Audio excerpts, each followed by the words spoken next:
ಅಂದದ ತೇರು ಬಂದ ಜಂಭದ ಜೋರು ನೋಡಿ ವಸಂತ ಹಾಡಿದ.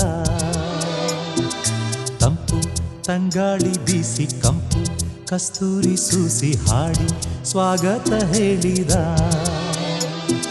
ನೂರಾರು ಸುಮ ಸೇರಿ